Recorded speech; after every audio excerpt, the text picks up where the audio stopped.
telkinin davanida karvanla aksiyan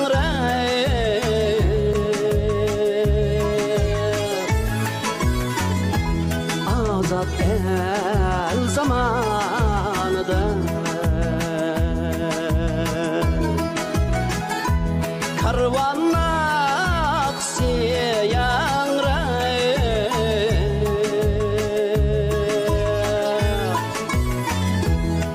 azat el zamanıda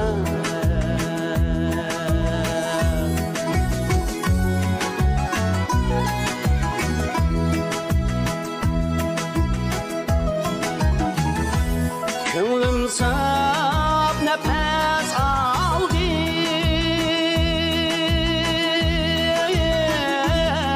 telkinin havasıdır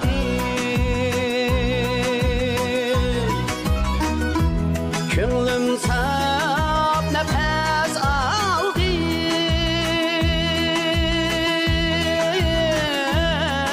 telkinin havasıdır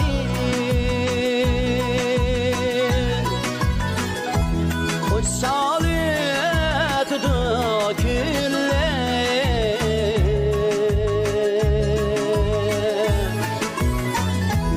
Bulbulların havasıdır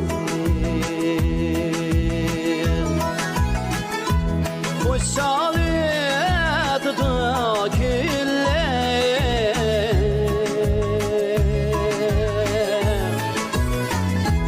Bulbulların havasıdır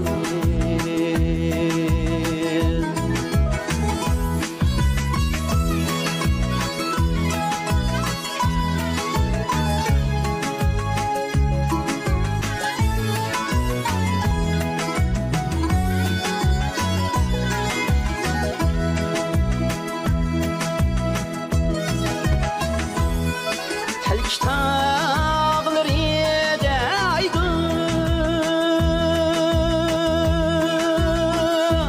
Toymay men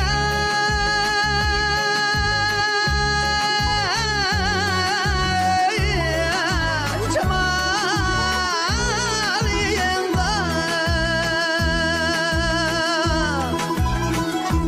Toymay men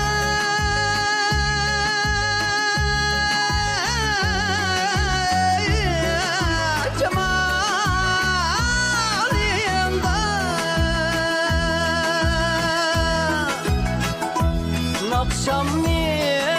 yetip çıktı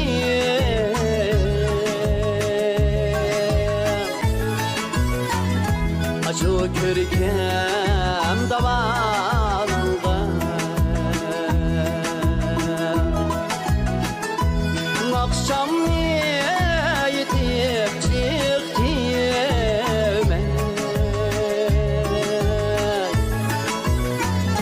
Acı körkem davanında